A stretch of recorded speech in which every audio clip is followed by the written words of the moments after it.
Om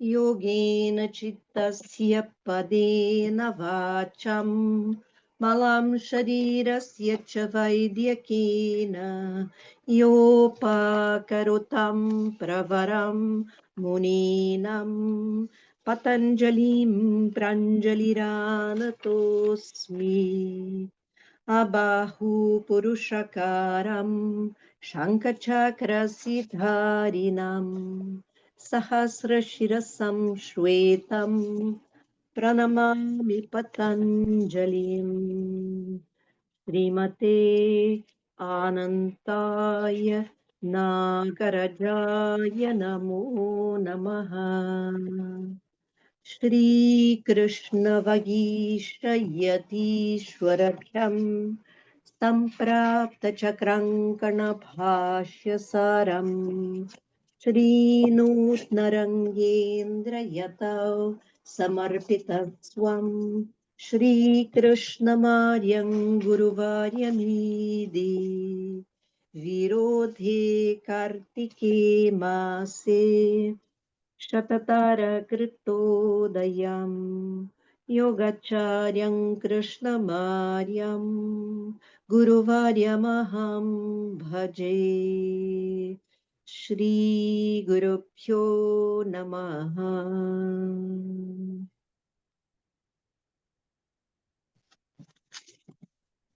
Muito bem, então nós terminamos de ver Ishvara Pranidhana, né, na última aula, e especialmente Japa, né? Japa, que é a prática de meditação relacionada a Ishvara, Japa, que é talvez a prática mais conhecida dentro da tradição indiana, a repetição de um mantra, né?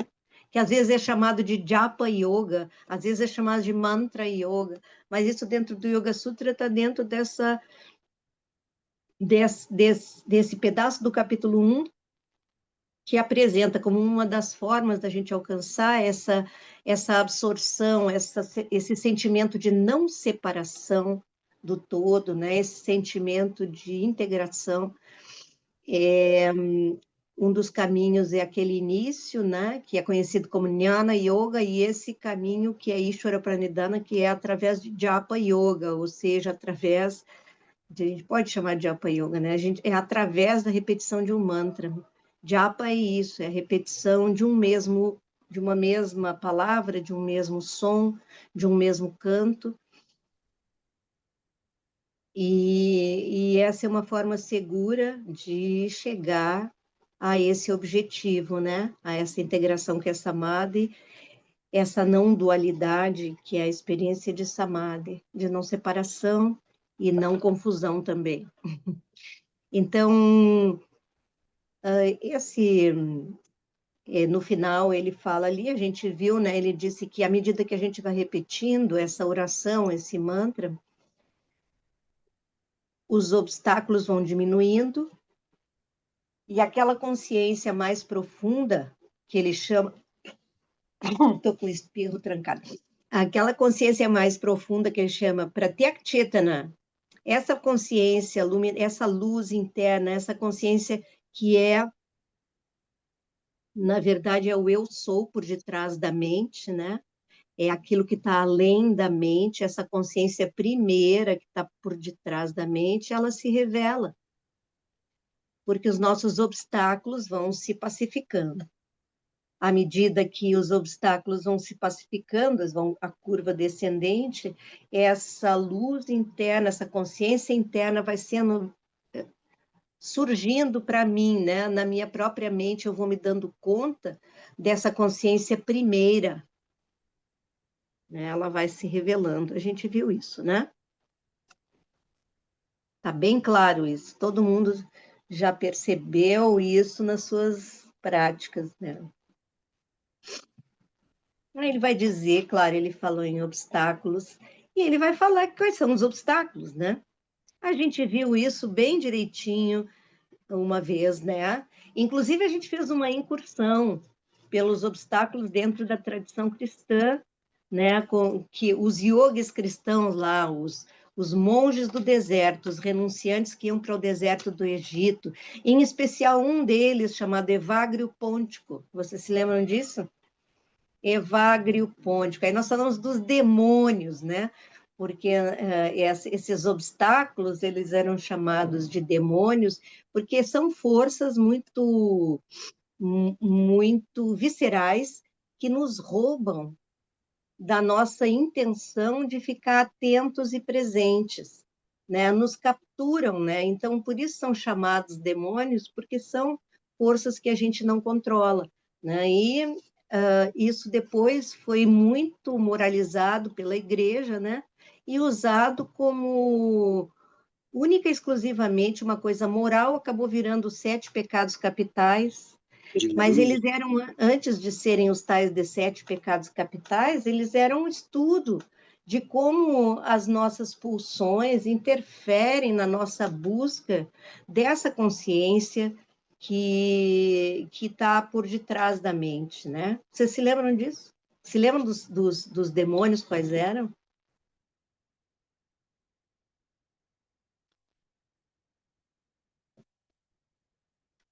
Só para resumir, então, vou falar aqui porque depois a gente vai entrar nos obstáculos como o Yoga Sutra apresenta. O Yoga Sutra aqui apresenta os obstáculos de uma maneira bem enciclopédica, assim.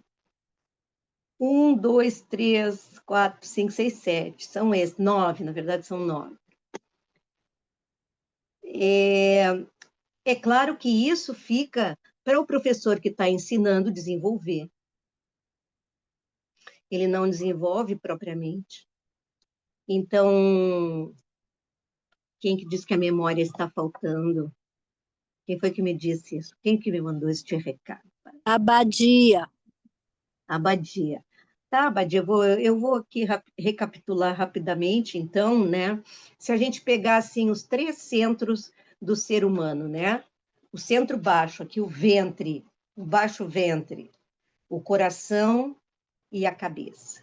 Esses são centros fundamentais em quase todas as tradições do Oriente. E no cristianismo também.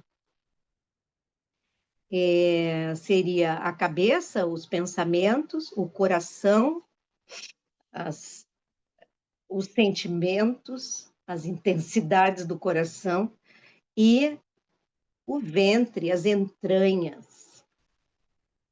As entranhas é muito importante na nossa tradição cristã, não é conhecido muito isso, mas as entranhas é assim, é aquilo. Em inglês tem aquela expressão gut feeling, né? Gut feeling é esse sentimento que vem das tripas mesmo, né? Quando é uma coisa que vem desse lugar, ele te leva imediatamente para a ação, porque desceu completamente, encarnou-se, né? Então, quando a gente tem uma coisa que é aquela coisa visceral, né? Um sentimento visceral, as vísceras, né? Chegou nas vísceras. Então, tem essa região, as entranhas, as vísceras, a barriga, a região do coração e a região da mente, intelecto. Ligados a cada uma dessas regiões, tem 3 tipos de, digamos, de sentimentos ou de pulsões, né, que estão relacionadas. Não pulsões não, porque pulsões a gente pode dizer que o que está relacionado com as entranhas, com a barriga. Então, lá na barriga, né, que distorções pode haver desse sentimento visceral que nos levam a ações que são, na verdade, obstáculos, né? A gente falou da gastrimargia, vocês se lembram? A gastrimargia é todas as dependências de comer, né, a glutoneria, a gula, com relação não só à comida propriamente, mas à bebida também, onde que a coisa de ficar dependendo de comer doce, de comer isso, de comer aquilo, não poder ficar sem o comer, né?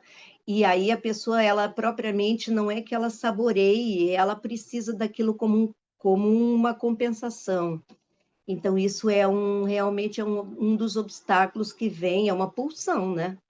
E a gente sabe muito bem quantos distúrbios alimentares, né, existem, e hoje, graças a Deus, se fala deles, né? E essa gastroenteralgia, ela é, em termos psicológicos, a gente pode fazer todos os estudos, a gente refletiu sobre isso lá quando a gente viu, mas espiritualmente a gente poderia dizer que a superação disso vem quando existe um discernimento na nossa alma da diferença entre consumir e comungar. É porque isso não fica claro para nós, né? Então a gente tem uma tendência a consumir o que quer que chegue, e a gente não tem a noção de que a gente comunga com tudo, né? A gente partilha daquilo, né? Depois, dentro dessa mesma esfera da barriga, né, tem o que é chamado filalguria. Filalguria é relacionado à retenção, ao não soltar, ao se apegar, ao controlar. Lembra aquele aparigraha do yoga, né? Quer dizer, parigraha, porque aparigraha é não acumular. Parigraha, acumular. Graha quer dizer botar as mãos assim e não largar. Ou seja, ter as mãos fechadas, segurar aquilo que está conosco. Tudo que é material, principalmente, que está conosco, segurar. E muitas vezes isso tem repercussões no próprio corpo, né? As pessoas que têm séria prisão de ventre, por exemplo. É uma faceta desse obstáculo visceral, né? Que significa segurar, não soltar nada. Né? Isso vem de um medo, né? E a gente viu que isso é um obstáculo. E porneia, lembram da porneia? Essa palavra, ninguém esqueceu porque a palavra é horrorosa, né? Mas é uma palavra grega, né? E porneia quer dizer isso, a gente tratar o outro como objeto e não como sujeito. Objeto do meu prazer pessoal, né? E não como sujeito. Então, com relação ao apego, a coisa da avareza, do segurar, a avareza também tem essa característica de segurar, né? Bom, isso é porque a gente não se dá conta da generosidade que é a vida. A vida se manifesta de forma generosa, a natureza se manifesta de forma generosa em todos os seus níveis. Para onde a gente olhar, né? Basta agora na primavera a gente olhar as flores das árvores, né? Aquilo tudo se dá porque se dá, não tem nenhum ganho além do próprio fato de florescer, né? Então, a vida toda é generosa, né? A gente se esquece disso, e aí a gente fica querendo segurar tudo, porque senão a gente vai perder, né? Então, o apego, o antídoto é a generosidade. Isso a nível espiritual, não a nível psicológico, tá? Porque a nível psicológico a gente tem que compreender por que aquilo está acontecendo e como que a gente vai lidar com aquilo. Eu não estou passando por essa parte, eu estou indo direto para a gente se lembrar, né, do que é espiritualmente, o que acontece quando a gente se liberta. A gente dificilmente se liberta direto no nível espiritual, precisa de um trabalho psicológico, de entrar nesses lugares, né? Mas quando a gente entra psicologicamente nesses lugares e vai se liberando das dificuldades, o que surge em nós é a generosidade que faltava, assim como o espírito de comunhão que faltava, e estava só consumindo. E com relação à porneia, em vez dessa coisa de consumir o outro, reconhecê-lo como outro e ter por ele um amor incondicional. Então, isso são os obstáculos que vêm ao nível do ventre. Depois tem ao nível aquilo que é passional, né? Esse do ventre é pulsional. No corpo está ligado ao elemento água, porque na água a gente se mistura, então é um pouco uma figura do inconsciente, né? A gente está fundido com essas energias e não consegue se separar. Então, quando esses sentimentos vêm, eles são pulsionais. A gente não entende por que a gente tem determinadas gulas, né? Seja de comida, seja de bebida, seja do quê. Aquilo vem, né? Aquilo às vezes vem para a gente se neutralizar, para a gente neutralizar alguma coisa que está nos irritando, ou para nos tirar de um tédio que a gente está sentindo e não quer sentir, né? Enfim, tem várias razões, né? Aí a gente pode observar, né? E todas elas são pulsionais, assim. No lugar do coração, são as coisas mais passionais. É onde estão nossos ardores, nossas paixões, os sentimentos, né? As indignações, as grandes lutas. Não, nada disso é ruim. Só que isso pode ficar um pouco distorcido, perder um pouco o eixo, e daí se transforma em quê? No nível do coração, pode se transformar naquilo que é chamado orguê, a cólera, a fúria, né? Quando alguém nos fecha no trânsito, isso é o mínimo deles, tá? Mas a gente sabe que pode acontecer, né? Alguém faz uma bobagem, a gente fica possesso de fúria. E a gente vê isso acontecendo, né? E então, claro, tem pessoas para quem o trânsito não significa nada, mas a gente sempre pensa, o que que me tira do sério, né? Onde é que eu fico possesso de fúria, que daí fico vermelho, não enxergo mais nada. Então, isso é um obstáculo. E depois que a gente entra nesse universo, no nível psicológico, e saneia essa área, é possível que a gente descubra que a serenidade, a apatheia, como diziam os gregos, né? A apatheia é a ausência de siricuticos. A apatheia é a ausência de ebulições, é se manter numa certa sobriedade. Aí a gente valoriza essa serenidade como sendo o melhor. E depois vem a tristeza, a depressão propriamente, a distimia, a gente pode dizer, porque não é aquela depressão profunda, é a distimia, aquela tristeza que não encontra muita alegria, que fica preso em rotinas, né? E, e não enxerga de novo oportunidades na simplicidade das coisas da vida e fica preso nessa tristeza como assim uma nota de fundo, assim, como se a gente tivesse lá no fundo da gente algo que, ai, que saco essa vida. Ai, meu Deus, mais um dia. Que nem aquele personagem dos quadrinhos. Ó vida, ó dia, ó vida, ó céus. Lembra dessa hiena lá? Ó dia, ó vida, ó céus.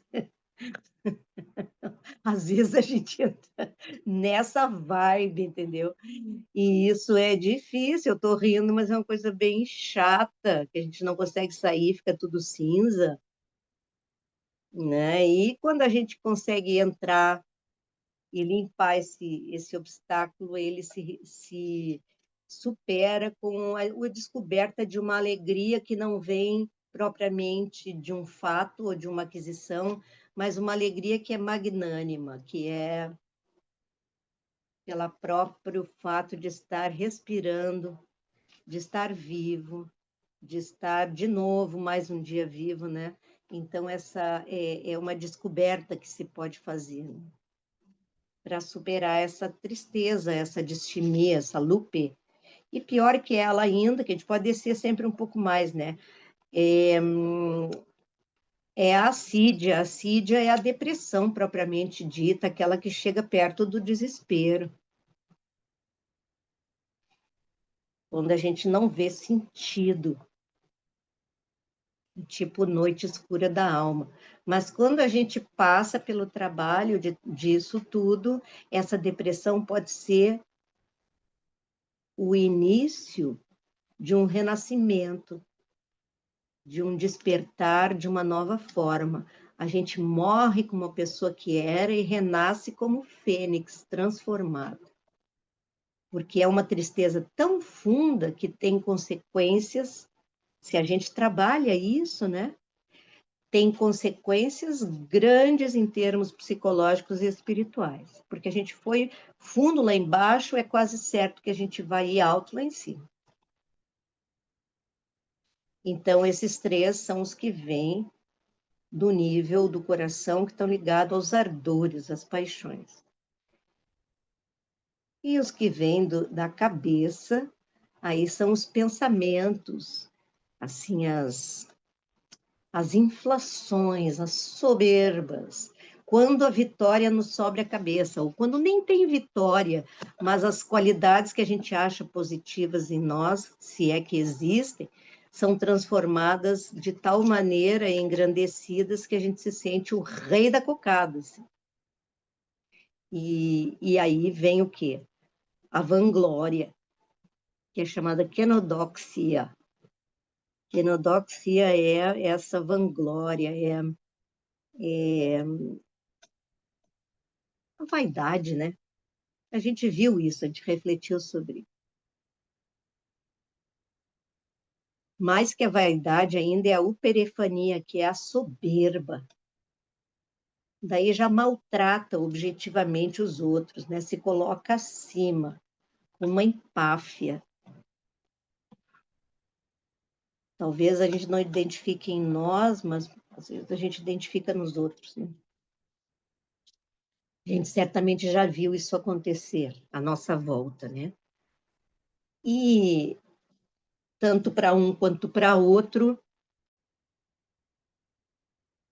o remédio, aqui os padres diziam, é o conhecimento do si mesmo, o remédio espiritual.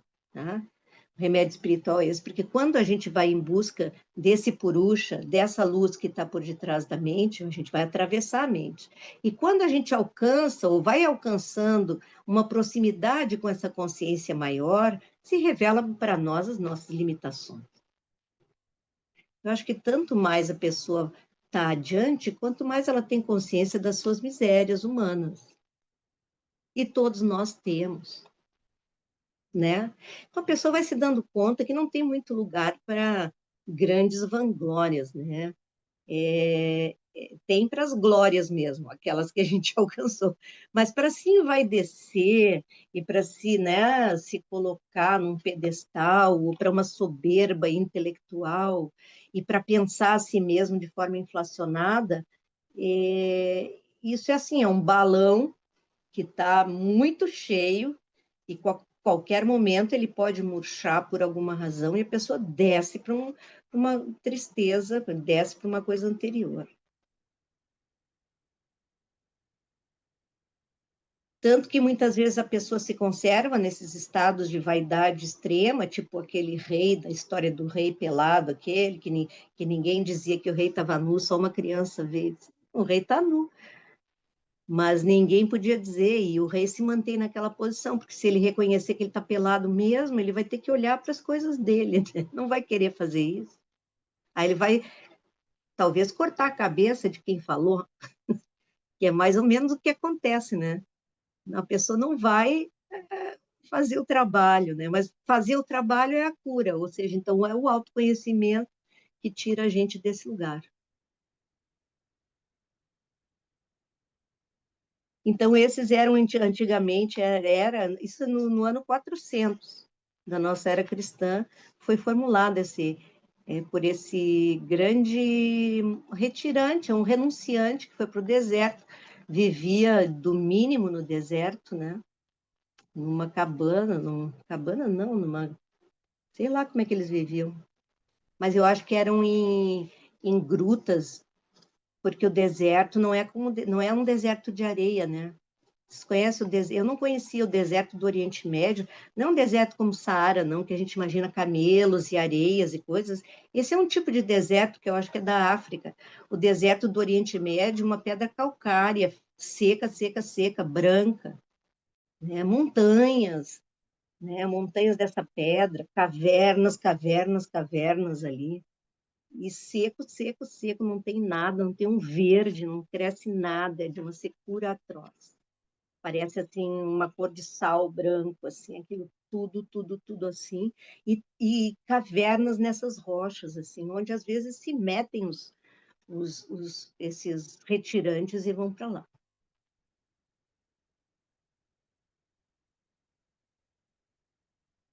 Então, isso não tem nada a ver, né, com a coisa moralista dos 7 pecados capitais, mas os 7 pecados capitais foram os que ficaram famosos, foram os que foram para a cultura popular, né? Mas isso eram os obstáculos que a gente viu como um parênteses, como uma ampliação do que são os obstáculos da nossa meditação, porque esses obstáculos, eles são verdadeiramente muito presentes, e eles estão muito ligados às patologias que a gente tem, talvez não na última gravidade delas, mas a gente tem um pouco dessas aqui. Quem já não passou?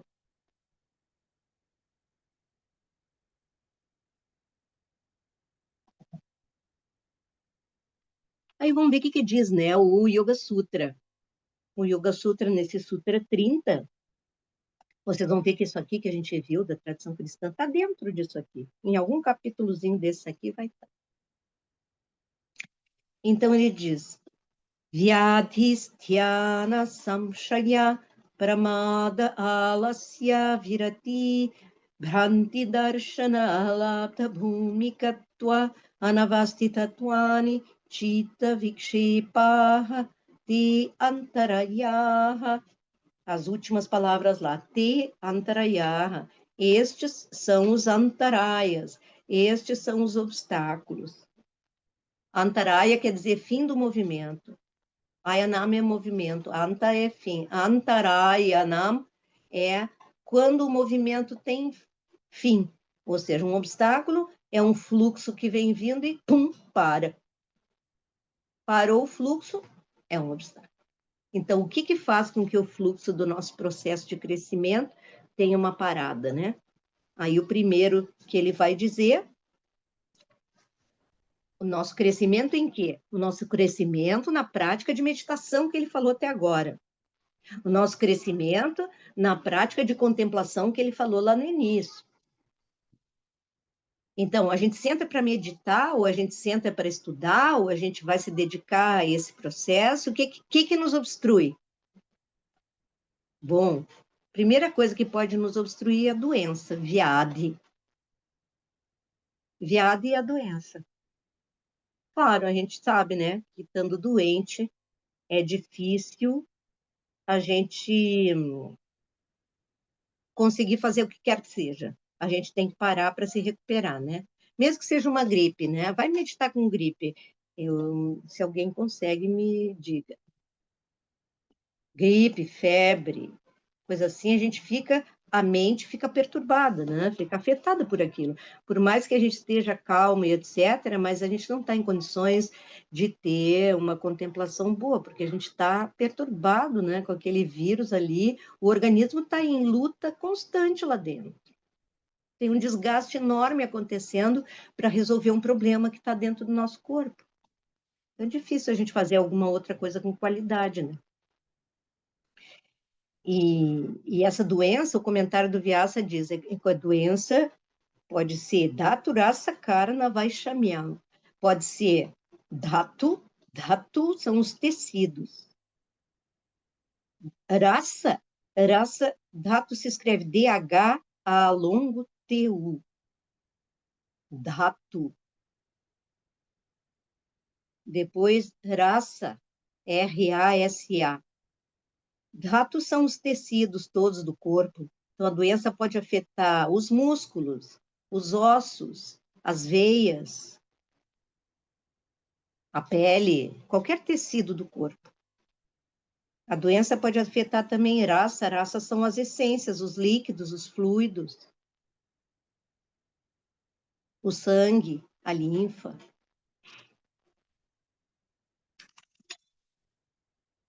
Os hormônios, enfim. Karana. Karana é os sentidos e a mente.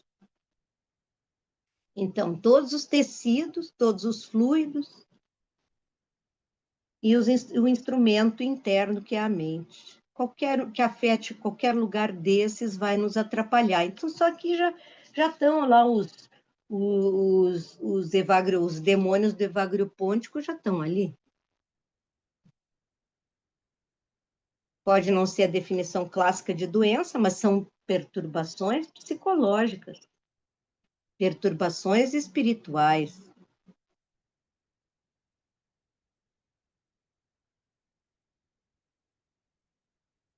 Aí, segundo ele fala, Tiana, eu não vou demorar muito, porque a gente viu isso com muito detalhe da outra vez, né? Mas eu vou falar todos eles. Tiana é aquela mente pesada, sim, sabe? Quando a mente não está com brilho.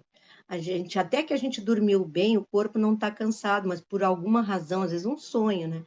Por alguma razão a gente acordou com a mente assim, blur, não está muito, não está distinguindo muito hoje, né? Ou está distraído, está num, né? Ou está com preguiça mental, né? Preguiça mental, a gente sabe, né? O corpo está bem, mas está com preguiça mental. Às vezes a gente diz isso para as crianças, né? Preguiça mental. Então é um torpor na mente, né? Tamas na mente. A mente não quer funcionar hoje. Às vezes é longo período. Depois, um outro problema que acontece também a nível de mente é samshaya. Samshaya é a dúvida. Sabe aquela dúvida compulsiva, assim, que a gente tem, que às vezes a gente vê as pessoas terem, né? Não é ter uma dúvida, mas é ficar em dúvida sempre. Aí a gente, assim, é porque aconteceu isso, uma coisa boa de fazer é isso. Ah, mas será? Digo, não, faz sim, não, mas eu acho que não, por isso, por aquilo. A pessoa nunca, ela não quer acreditar em nada, ela fica numa dúvida que é assim, é tipo um hábito de duvidar. Porque a dúvida ela é boa quando ela é assim uma dúvida construtiva, assim, que é aquela dúvida que vai fazer a gente entender alguma coisa. Mas tem aquela dúvida que é freio de mão puxado, sabe? Eu duvido que é para não ir adiante. Então a dúvida. Tem também a pramada. Tudo isso as palavras estão no sutra, né? Pramada é essa ação feita com negligência. Isso não é difícil de ver, não. Bom, pelo menos para mim, né? Eu noto, às vezes, por ser assim, meio apressada nas coisas, a gente faz a coisa com, assim, com o mínimo de atenção necessário para resolver aquilo. Às vezes, pequenas coisas dentro de casa, sabe?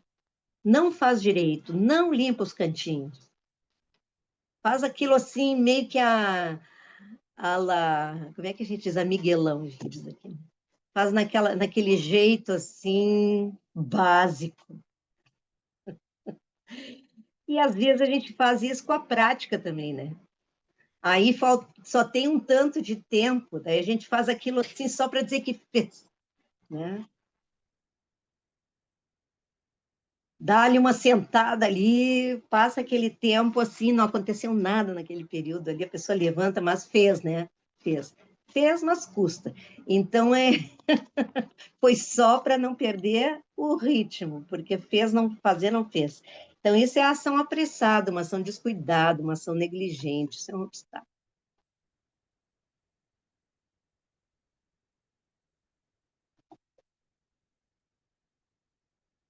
Aí tem álassia. A álassia é a preguiça propriamente dita. Aí não é só como era o Stiana é só a mente.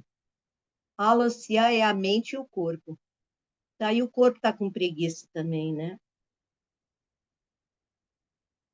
Preguiça, procrastinação também, né? A gente pode colocar aqui aquilo que todo dia aparece no meu Facebook. Procrastinação é a ausência de dopamina. Vocês já viram isso? Então, porque vocês não procrastinam? Porque eu procrastino olhando essas coisas. Depois eu tenho exemplos. Mas aí tem toda uma explicação da dopamina para a procrastinação, que não é para a gente se culpar porque a gente está procrastinando, que a pessoa, na verdade, tem outros problemas, por isso que ela está procrastinando, e por trás desses outros problemas tem a falta de dopamina, nananá, nananá, nananá. Aí aqui está a sua pílula de dopamina. Para mim aparece um monte. Eu acho que eu procrastino muito, porque o universo está me mandando essas mensagens, né? Então é isso, procrastinação, preguiça, lerdeza. Não é aquela preguiça originária, porque tem uma preguiça originária que é totalmente revolucionária. A preguiça que os portugueses diziam sobre a preguiça do índio, né? A preguiça do índio é maravilhosa, não tem nada de preguiça. É uma vida pré-capitalista, ou seja, que não existe para o desempenho, existe para a fruição. Não é isso. Preguiça já é outra coisa.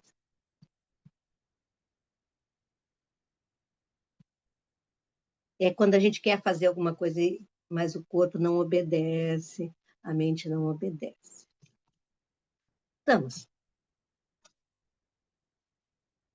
Aí tem uma que também é bem moderna, assim, que é a Virati.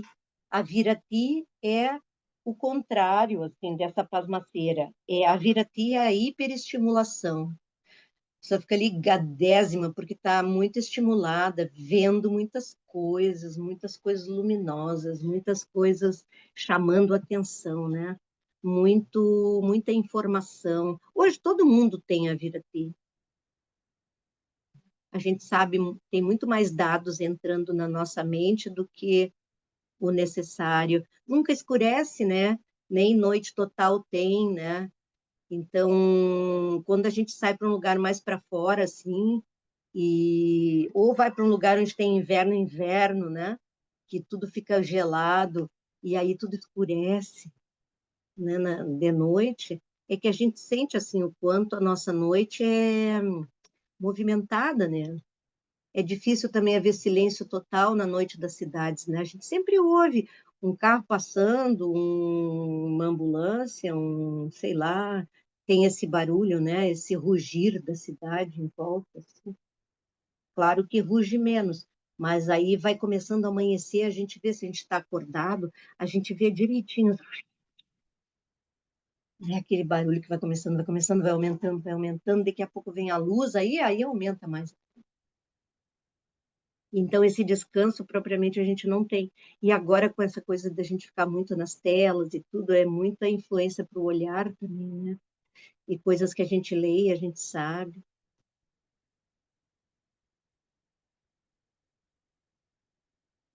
É o oposto de Pratyahara, né? Pratyahara, que é um dos membros do yoga, né? Quando os sentidos se voltam para dentro, não saem mais. A gente fecha os olhos, né? E volta a atenção primeiro para o próprio corpo e depois vai entrando para os pensamentos, para a respiração, para os pensamentos, para, né?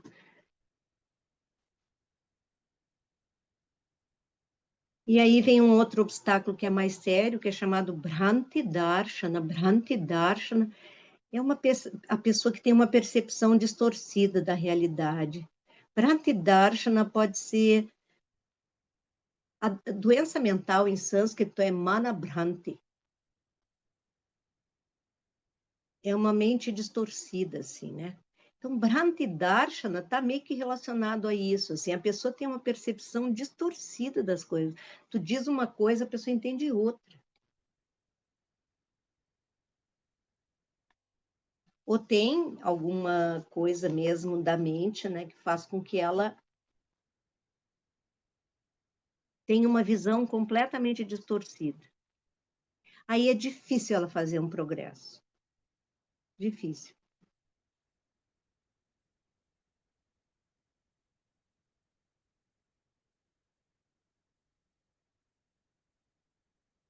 Aí ele cita umas bem assim, os dois últimos obstáculos que são relacionados especificamente com isso, com essa capacidade de alcançar samadhi, de ter essa experiência de, de silêncio da mente, de união e de absorção com o objeto, né, de clareza.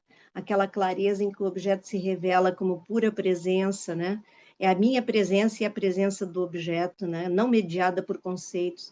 Então, essa palavra que ele diz aqui, esse obstáculo, chama Alabdha Bhumikatva. Alabdha Bhumikatva é a incapacidade de alcançar esse bhumi na meditação. A incapacidade, porque os progressos na meditação na Índia antiga eram classificados em bhumis, né? No budismo tem, se não me engano, 11 bhumis. Na tradição do yoga, isso não é tão enfatizado, tá? Mas igual essa palavra está lá. Bhumi é digamos assim, é um nível, é um patamar, né? Bhumi é um nível, um patamar de realização na meditação. Tem pessoas que não conseguem alcançar esse patamar que é samadhi. Isso é um obstáculo. As causas podem ser inúmeras, podem ser algumas das coisas anteriores que ele citou aqui, mas se aquilo se cronifica, a pessoa fica presa, não consegue chegar.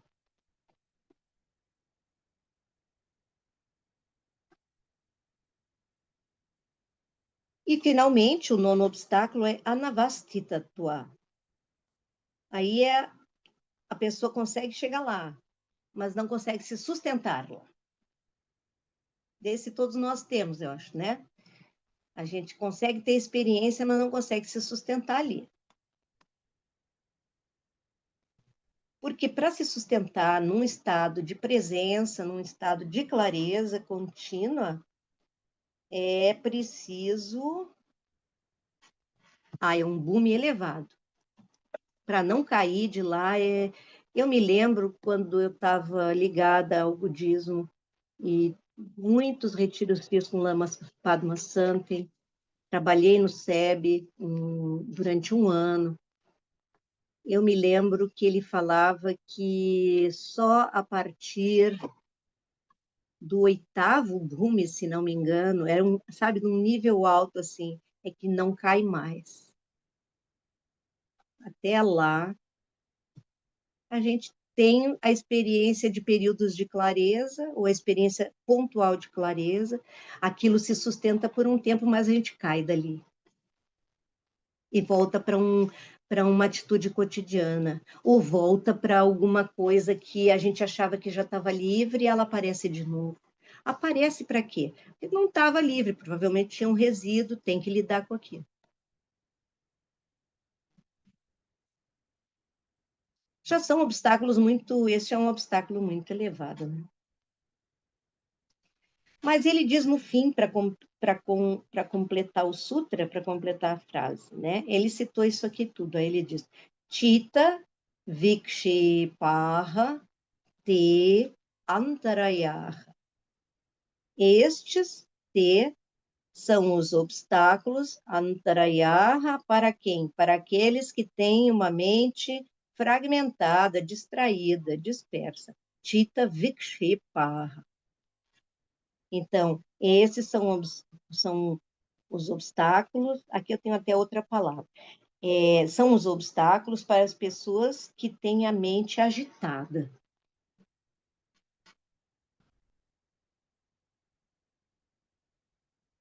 Agitada, fragmentada, não focada, não direcionada. Todos nós, né?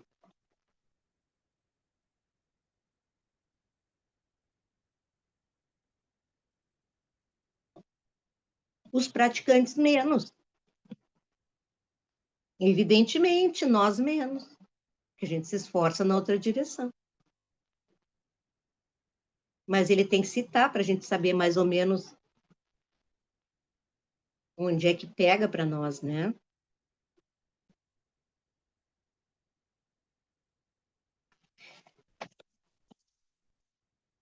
Você sente alguma diferença de clima, por exemplo, assim, entre essa lista de obstáculos que está aqui no Yoga Sutra e como é apresentado ali na tradição cristã?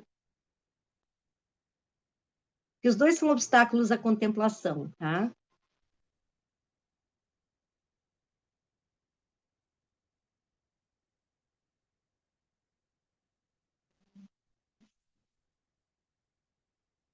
Ou tudo bem, parecem as duas coisas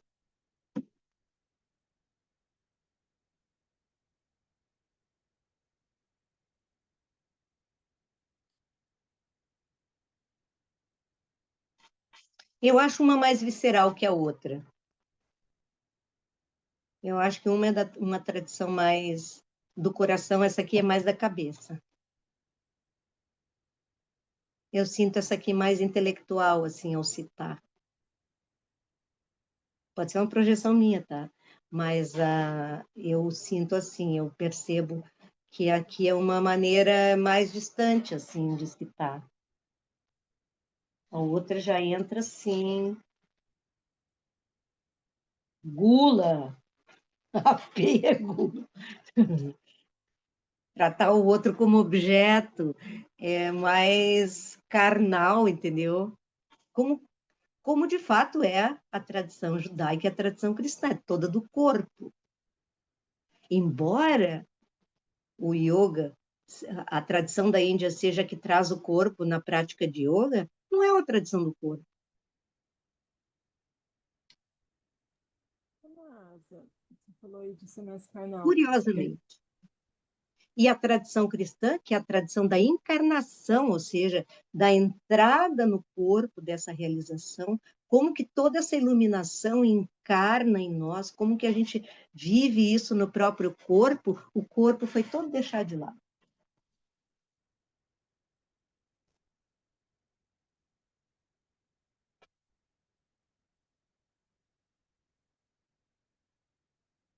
Aqui o corpo é só uma passagem, na tradição da Índia é só uma passagem. Não tem a dimensão que tem na tradição judaico-cristã o corpo. Eu sei que é surpreendente isso que eu estou dizendo, mas é verdade, pense sobre isso.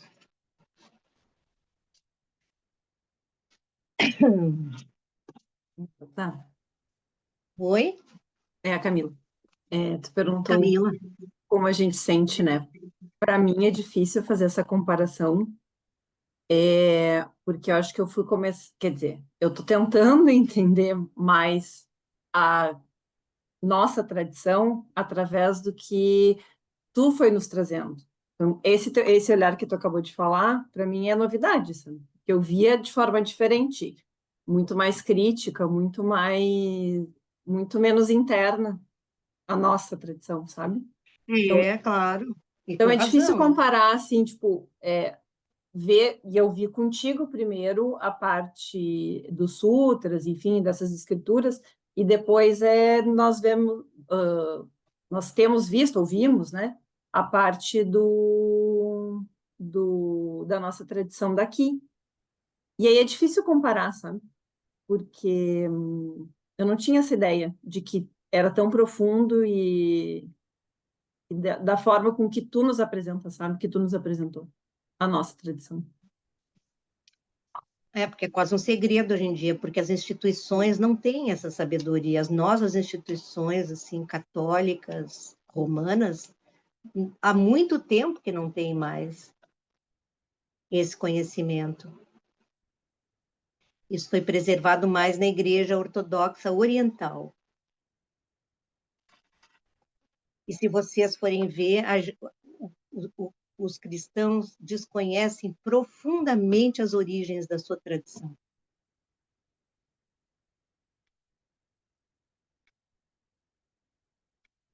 E tem um tesouro lá escondido, isso não tenho dúvida nenhuma. Né? Eu, quando descobri esse tesouro, que nem lá no Evangelho, né? Descobri esse tesouro, a pessoa vai lá, vende tudo que tem, né? E fica ali, aquilo ali é uma riqueza. Não porque eu vi assim que esses ensinamentos são lindos, porque transformou minha vida, porque entrou na minha vida de tal maneira que de fato fez toda a diferença, né? Então a gente daí diz, gente, que coisa poderosa isso. Então existe mesmo isso, sabe? É verdade isso, então.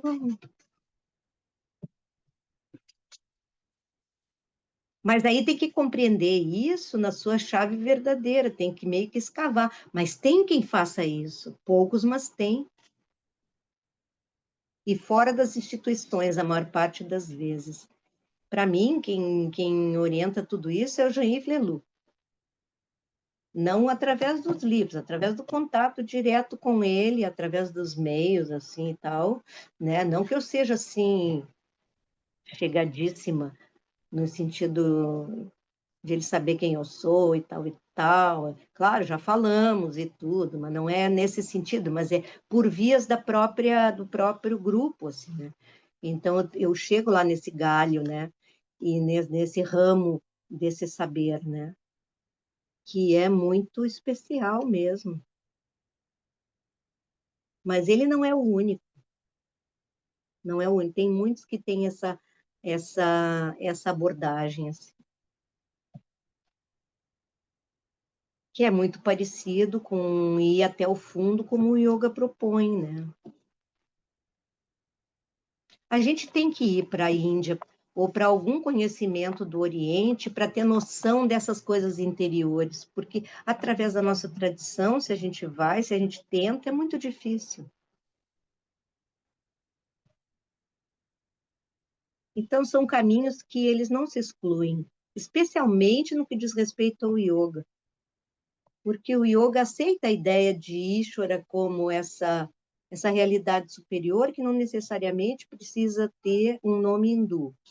Por outro lado, fala lá adiante no segundo capítulo em Ishtadevata, a deidade que é aquela do seu coração, assim, com que rosto Deus aparece para ti. E isso é uma coisa que pode abrir, né? Então, na verdade, isso está dentro. Se a pessoa tem um caminho religioso ou espiritual que não é hindu, ela também está dentro aqui, também pode ser acolhida. Isso Krishnamacharya dizia. Ele ensinava muçulmanos, ensinava sikhs, ensinava cristãos. E quando ele ensinava, ele não propunha a tradição da Índia, ele propunha que a pessoa se aprofundasse dentro da sua própria tradição e, eventualmente, se ele tinha conhecimento, ele dava passagens do Corão, dava coisas de dentro da própria tradição da pessoa que ajudassem ela a se reconectar com aquilo. Então, eu não me sinto fazendo nada fora, né, do que a minha tradição de yoga fala. Né?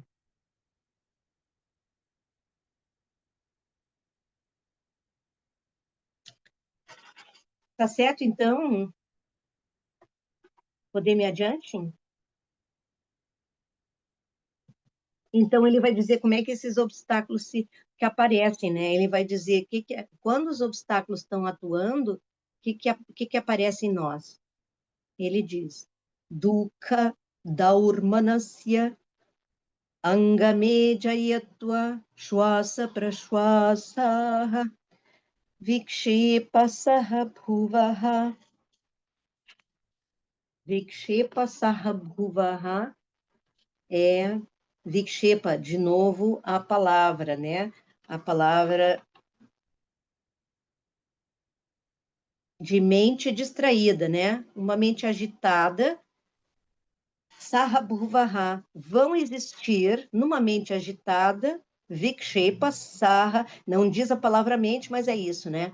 Vikshepa, uma mente agitada, Sahabhuvaha, existirão, né? Vão existir, Saha, com, Bhuvaha, existência. Então, terá a existência, numa mente agitada, vai ter a existência dos seguintes sintomas.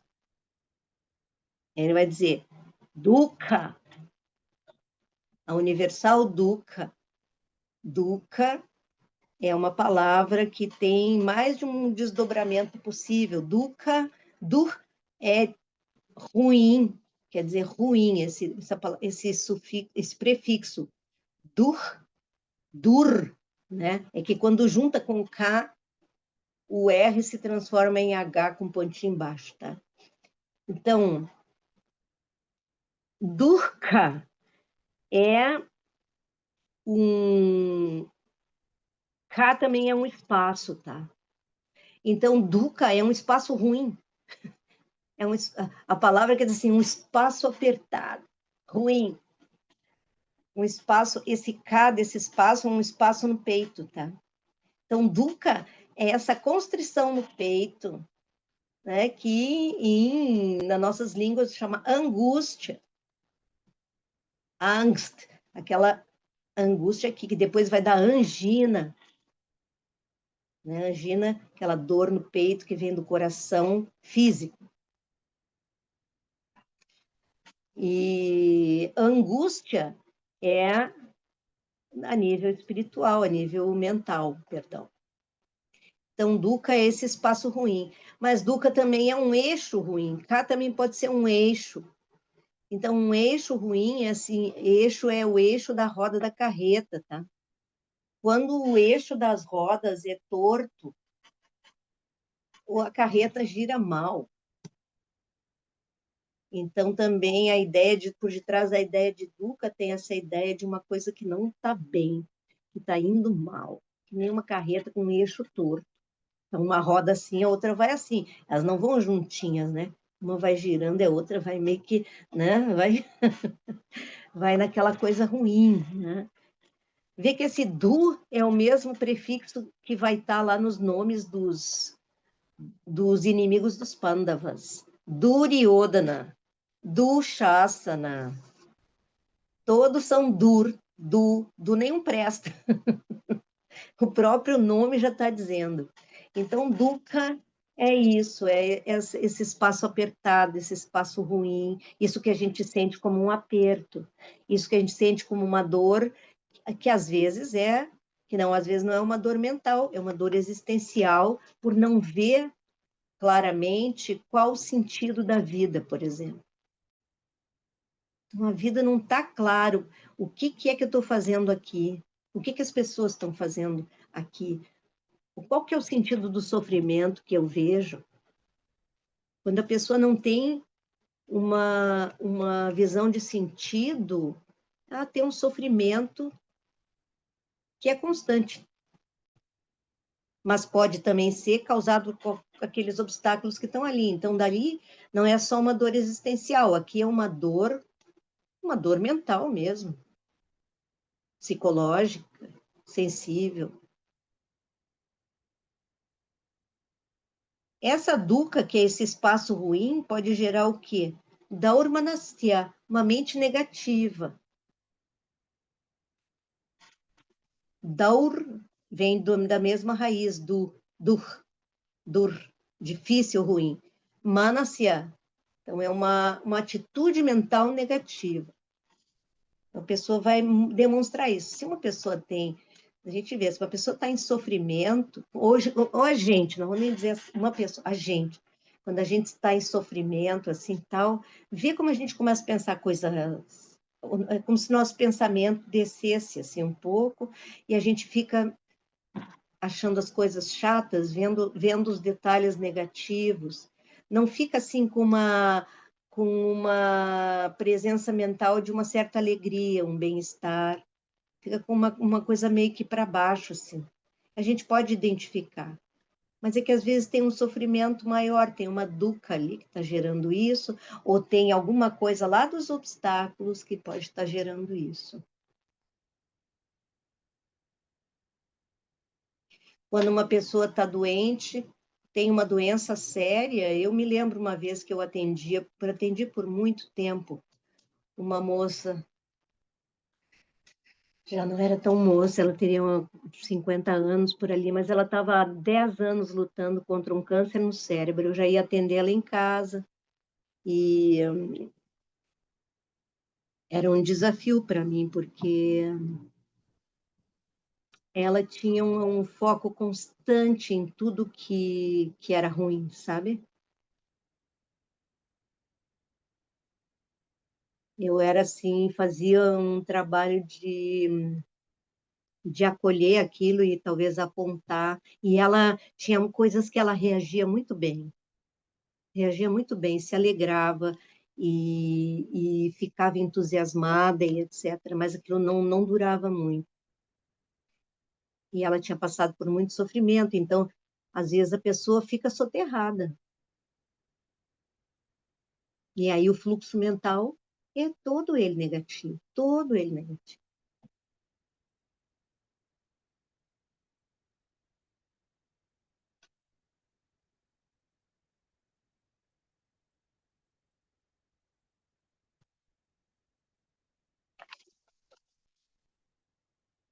Aí, sintomas mais evidentes, assim, mais visíveis, perdão. Esses são todos internos, né? Difícil de ver de fora, mas tem um que chama Angamedjayatva, Angamedjaya. Angamedjaya é sintomas físicos, né? As partes do corpo, elas não se comportam da forma usual. Assim, se a gente tem uma ansiedade, tal e tal, às vezes a gente tem algumas coisas que demonstram isso, assim, alguns movimentos, como tiques, né? Ou a pessoa que fica assim batendo, nanando. Eu tenho, eu tenho um irmão que é a própria, ele não aguenta, não é que ele tenha sempre ansiedade, mas assim, ele não tem muita paciência para certas reuniões de família, assim. Então, quando a gente olha para ele, ele está sentando, batendo na mesa, acho que está tocando, será que ele está fazendo? Mas a gente vê, assim, que ele está estourando por dentro, sabe? Então, isso é um movimento não usual do corpo, né? Ele não consegue se aguentar, assim. Anga mediatral, os membros do corpo se comportam de uma forma inusitada. Isso da forma mais exterior, assim, quase que caricata, tá? Mas pode ter, por exemplo, tremor das mãos, tremor da cabeça. Às vezes não é propriamente Parkinson, ou não é nada disso. Às vezes é antes disso. É alguma coisa que tem alguma agitação ali, algum desequilíbrio, que ainda não se transformou propriamente num problema neurológico. Outro dia, falando com uma pessoa assim, que tem esse tremor, né? Aí a gente tem intimidade, né? E eu falei com ela, mas por que que tu tem algum diagnóstico e tal? Ela disse, não, o médico me disse que é como é que é? Agora não vou me lembrar da palavra, que pena. Mas é um nome para dizer assim, nós não temos a menor ideia do que é, sabe? É um, não, isso é um tremor essencial, tipo isso. Parece que é isso, esse tremor essencial. Tipo, Miriam, mas que tremor essencial, como assim? E ela disse, ele disse que era isso, é um tremor essencial. Eu não alcancei essa parte da essência ainda, porque eu não tenho. É para dizer assim que nós não sabemos o que é, mas temos que dar um nome, entendeu? Que nem é uma doença idiopática. Não sei de onde vem, não sei como acontece, mas existe. Então, é uma coisa assim que ainda não se configurou como visível num exame. Então, não tem nome científico, mas é um sinal de que tem uma perturbação na gente. Também pode ser rigidez de uma parte do corpo, pode ser, talvez, né, também assim, quando a gente fica indo no banheiro toda hora fazendo xixi. Eu me lembro uma época que uma amiga minha também estava com estresse e o sintoma que dava era isso. E toda hora no banheiro, toda hora no banheiro. Achava que tinha uma coisa nos rins ou na bexiga, não era. Era estresse puro mesmo. Então, o corpo pode se comportar assim como um sinal de alarme, né? Isso no yoga, aqui no Yoga Sutra, ele chama Angamedjayatva. São os membros do corpo, as partes do corpo, que se comportam de uma maneira não usual. E o outro, que é o mais, que a gente não consegue enganar, que a gente não consegue mentir, é esse, Shwasa Prashwasa, a respiração. A nossa respiração, se a gente está bem, a nossa respiração é suave, macia, profunda, com pausas. Se a gente está em relaxamento, né? Se a gente não está bem, a nossa respiração é Shwasa Prashwasa. Shwasa Prashwasa é a respiração pesada. Uma respiração pesada.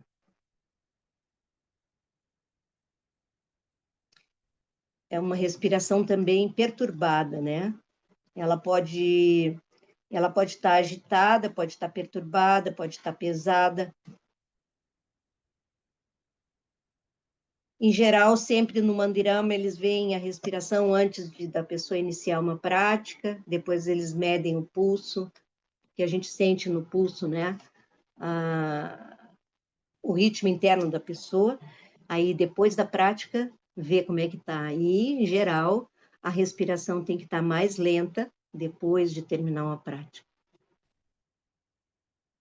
Claro, não imediatamente depois. Terminou a prática, relaxou, a respiração e a pulsação tem que estar mais prática, mais lenta, mais calma do que antes de ter feito. E quem dá aula de yoga deve ter reparado que a maior parte das pessoas que começam a prática tem a respiração muito pesada. Não tem aí do domínio de uma respiração longa, suave, porque a respiração que realmente nutre, que alimenta, é a respiração lenta, suave, que não envolve nenhum outro movimento do corpo, só a respiração mesmo, a repercussão dela no corpo, mas que ela seja longa e suave. Se a gente aprende isso, só isso que a gente aprenda, né, do yoga já é uma grande coisa. Então, também, quando a gente observa, né, quando a gente está cansado, ou quando a gente está agitado, vê como a nossa respiração muda, nossa respiração perde qualidade.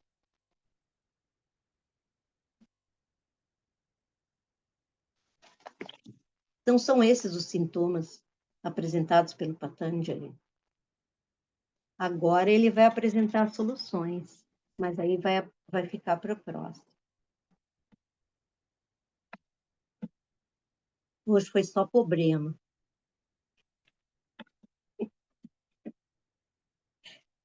Só obstáculo.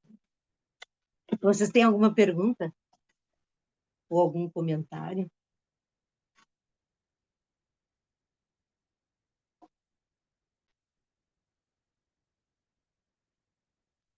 Não estão cansados desse assunto? Tá bom o assunto? Oi, Nasa. Oi, diga. Diz que hoje foi só problema, só obstáculo. Tá certo? Sim, foi, mas veja que quando tu estava falando, tu trouxe o antídoto, o remédio, o que pode mudar, o que. Então, sim, temos obstáculos, mas também tem as coisas que acontecem a partir da nossa ação, né? Da nossa busca de consciência. Claro, e agora ele vai dar as soluções aqui. Porque assim, ele deu as soluções ali, ele deu Jnana Yoga, ele deu Japa.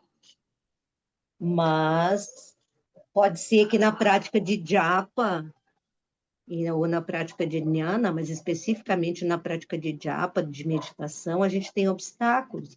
Aí ele vai dizer outras maneiras da gente alcançar esse estado de integração, esse nível de yoga que é Samadhi. Ele vai Eu dizer tenho outras maneiras, né? Eu tenho a impressão que saber esses impedimentos, em alguma medida, me coloca um pouco mais como, ah, tá, isso que tu tem é normal. Isso que tu tem tu é filha de Deus, sim, tá? Tu tem essas coisas assim, É, parece, me inscrevo ali no lugar de, sim, tá bem, isso é ser sim, humano em sim. alguma medida. É, ser humano, porque tu vê, assim, 2.500 anos atrás, alguém já tinha posto isso no caderno e está valendo até hoje. É porque isso é da natureza humana, né? Isso é da natureza humana. E isso a gente pode, é claro que se isso dominar a gente de tal maneira que a gente não consiga perceber o que está além disso, aí isso realmente é ruim, né? Mas a gente não, no caso do yoga, isso precisa ser diminuído para que a gente possa experimentar a perfeição onde ela verdadeiramente está, que não é na dimensão humana da nossa natureza, mas na dimensão divina da nossa natureza. A gente tem as duas. A gente tem uma natureza humana e uma natureza divina. A nossa natureza divina foi completamente esquecida por nós. A nossa tranquilidade, ontológica deriva de a gente conhecer essa natureza divina. Ela não deriva de corrigir a natureza humana. Corrigir no sentido de transformá-la numa perfeição que ela não tem vocação para ter. A nossa Prakriti vai ter sempre um dosha, como dizem, vai ter sempre alguma coisa que é um desequilíbrio.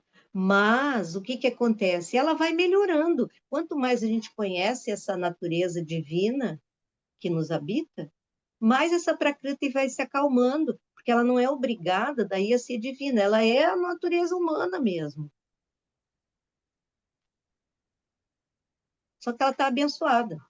Se a gente não conhece essa dimensão divina e está só com o lado humano, a gente quer que o lado humano seja perfeito. E às vezes se mortifica para ter esse ideal, assim. Porque a gente não conhece aquilo que não precisa de correção nenhuma e que já nos habita.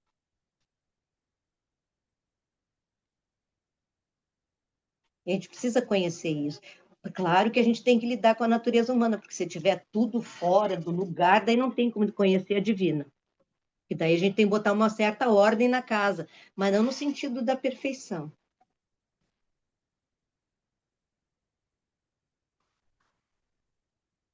Isso eu acho isso para mim é um achado.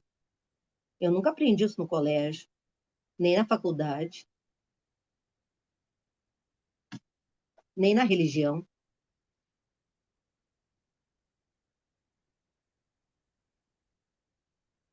Mas funciona.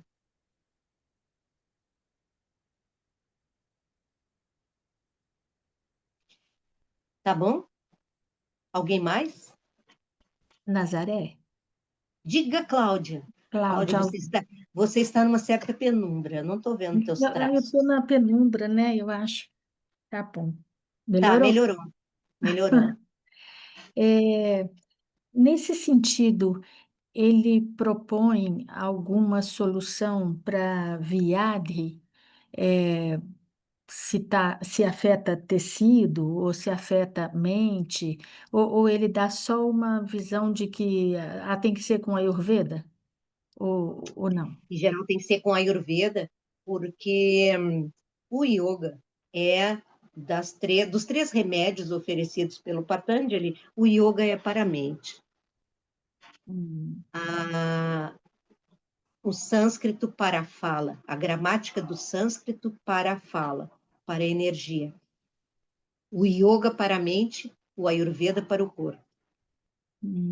Tá. Ele oferece esses três remédios. Então, Vyadhi, a doença, quando é a doença de um tecido, a doença em geral, o professor de yoga, ele também conhece, ele também tem seus macetes, né? Existe uma disciplina, uma parte do yoga, de yoga como terapia, que tem várias coisas que afetam os tecidos, afetam os órgãos, de maneira que às vezes é mais profundo do que tratamentos ocidentais, isso não tenha dúvida. Tem pessoas que conhecem a tal ponto isso que revertem casos assim de limitação física impressionantes. Eu tenho um aluno em Curitiba que se encantou por essa coisa do yoga como terapia e ele foi Krishnamacharya, fez Krishnamacharya, fez tudo e aí continuava insatisfeito e aí ele foi para o Canadá, fez toda uma formação, daí foi para os índios e fez e bom, com tudo que ele percorreu, ele é meio que xamânico assim. E ele tinha um caso de um rapaz que tinha levado um tiro que destruiu a cabeça do fêmur de um lado do corpo e destruiu de tal maneira também a bacia que ele não caminhava mais. E ele tinha dores e tal, e várias coisas assim, e com asana, ele conseguiu coisas incríveis com esse rapaz. Porque nisso as posturas invertidas são maravilhosas, elas trazem um movimento para a pelvis que as posturas de pé tu não consegue ter, né? Porque, claro, os dois pés estão no chão, e aí a parte da bacia fica mais presa, né? Se a gente está em postura invertida, ele era um homem forte, ele conseguia fazer as posturas invertidas, ele tinha toda uma mobilidade, uma capacidade de mexer a bacia que ele não teria de pé, né? Então ele fez toda uma série de movimentos com posturas e foi recuperando a capacidade do movimento dele. Então tem esse tipo de pessoa, porque o yoga ele é muito vasto. Então é difícil a gente numa vida só poder se aprofundar enormemente em todas as áreas e esferas do yoga, na parte das escrituras, na parte do canto, na parte disso, na parte daquilo. E nessa parte terapêutica, então é um universo por si só. Mas tem grandes professores, grandes siddhas na Índia, que são os siddhas, tem toda uma geração de siddhas no sul da Índia, mahasiddhas, né, que são esses grandes terapeutas, magos, que sabem um monte de coisas e que têm curas, assim, impressionantes, através de tratamentos não convencionais. A questão é bater na porta certa. Uhum. Ele aqui não dá técnicas específicas, vocês vão ver que ele vai dar, todas as soluções que ele vai dar são para a mente. Dentro A desse mente. assunto, tem o professor Hermógenes também, né, Nazaré, no Brasil, né, que se curou de tuberculose com yoga, né? Sim, sim, porque onde entra a respiração e o prana, acontecem outras tantas coisas. É todo um outro sistema, né? Com asana, pranayama, né, meditação, grandes transformações podem acontecer no corpo, nos tecidos.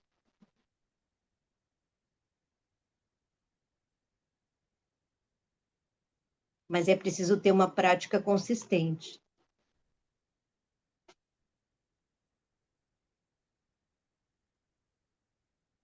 Tá bom, obrigada. Né?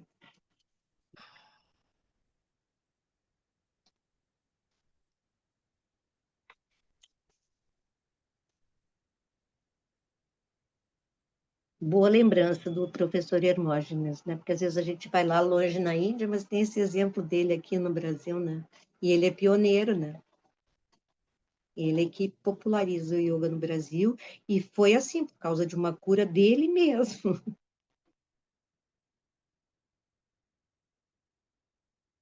Então tá bom, né, gente? Sigamos, né? Agora ele vai apresentar soluções.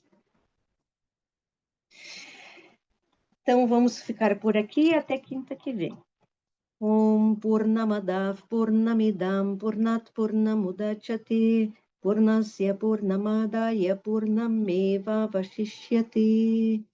Om Shanti Shanti Shanti. Boa noite, queridos. Até. Boa Tudo de noite, bom. Nasa. Muito obrigado. Oi, até Boa noite, obrigada. Obrigada, Nasa. Obrigada. Bom dia. Até. Boa noite. Boa Tem que aprender a noite. mandar